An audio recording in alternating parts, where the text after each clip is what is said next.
3. Today we are going to do a new chapter, that is going to be chapter 6, our body. And in this system we are going to study about the different organ system. So first of all, let's understand what is the organ and the organ system is. Okay, do you see here? This is the organ of our body, like the heart, kidney, stomach, lungs. These all are the organs of our body. And what happened, this organ, different organ, they work together to perform a specific function that is called the organ system. For example, like we have a nose, we have a windpipe, we have a lungs. Okay, this they are a different organ. Like mouth, the windpipe is a different organ, and the lungs, pair of lungs, they are different organs. They work together for respiration. Respiration means breathing. So all these different organ, they work together to perform a specific function is called the organ system. And in our body we have a different organ system, like the skeleton system, it's muscular system, digestive system, we have a circulatory system, respiratory system, and the nerve system. So we are going to understand different kinds of organ system in our body. Okay, first we are going to study about the skeleton system. It is the hard part of your body. And our skeleton system, it is made out of bones. There are different kinds of bones, and the bones are of different shape and size.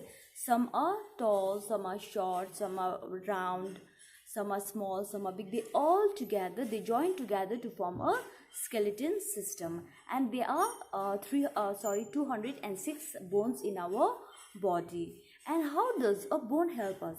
It gives frame to our body, and it also supports our body.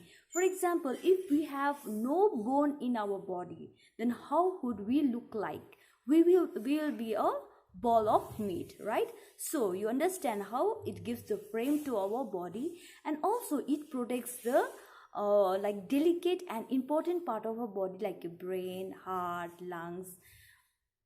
And you see here the like bones, they join in a different places, right? And that particular where the two bone meet, or it's called the joints, where 2 or 3 bones meet, that place is called the joints. And that is where your bone is able to, where is your part of your body is able to bend. So your joints help to bend your body. Okay, now we are going to study about the human muscles. Okay, now the bone is covered with the muscles. This is the muscles, and the muscles is covered with the skin. And what is a very important thing about the muscles is, like bone, it cannot move.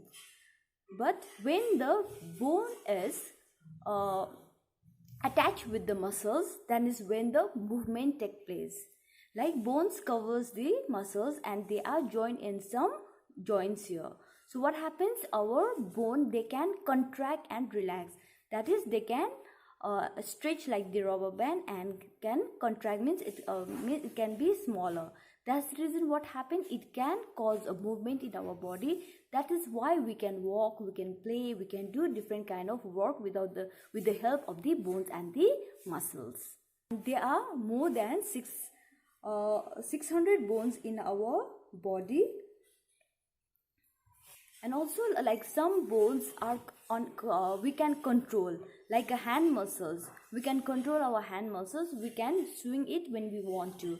But there are certain muscles, like your heart. Your heart keeps on beating. Even that is a muscles, and that is not under our control. So some muscles are under our control, and some muscles are not under our control. So what is the main function of the muscles? It helps in the movement of our body.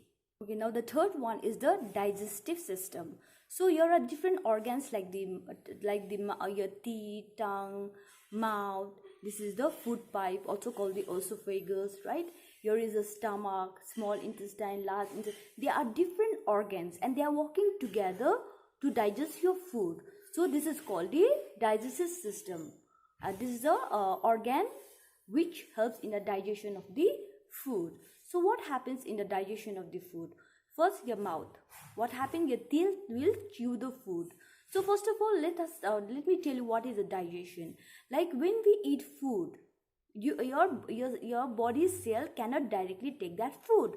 Whatever we eat has to be broken down into simpler substance which can be absorbed by our blood and taken to the different part of your body. To break down that food, the complex food, into a simpler substance is called the digestion. First, how does the digestion takes place? First, we have a mouth. Okay, mouth, we have a teeth. The digestion starts from the mouth. The teeth help to chew the food, and this is a food pipe. Food pipe, it takes the food from the mouth to the stomach.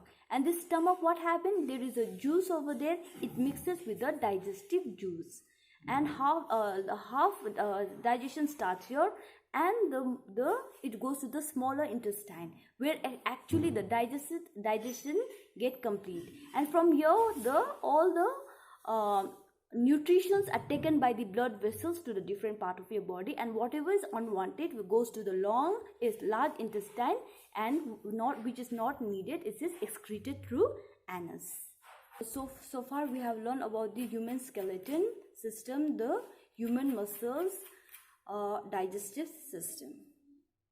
Study about the respiratory system. Okay, respiratory system help us in breathing. So organ involved in the respiration is nose.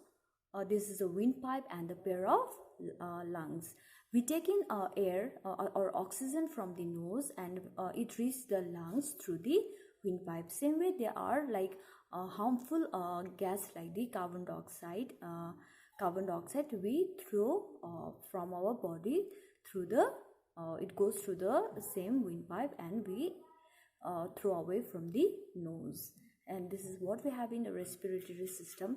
And this is a circulatory system. In a circulatory system involves the heart, the blood, and the blood vessels. What does the heart do? It pumps the blood to the different part of our body, and this is the veins. They carry blood to the different part of our body. These are the veins. You see, it looks like a small pipe, right? And inside this we have a blood, and blood, it have a oxygen, it have a nutrition which takes to the different part of our body, and also like unwanted waste they carry, and it helps in excretion of that of unwanted product in our body. So now we are going to study about the nervous system. Before that, I want to tell about the 5 sense organ. What are the 5 sense organ? It is the eye, through which we can see; the nose, which have a sense of smell; ears have a sense of hearing; skin have a sense of touch; tongue has a sense of taste. Because of this sense organ, we can get a sense of what is happening around. So next we are going to study about the nervous system. In a nervous system, we have a brain, the spinal cord, and the nervous system. Okay, brain controls all the activity of the body, and this is the spinal cord, and these are the nervous systems. These are nerves. So whatever sense they feel, it goes to the message. Whatever is happening around, it goes message to the brain, and what is the brain will send a message what the action should be taken. And the last one, we have reproductive system. And reproductive system, it helps us to reproduce the offspring, so to continue the generation. And I think that's all we have in this chapter. Thank you so much, and have a great day. Bye bye.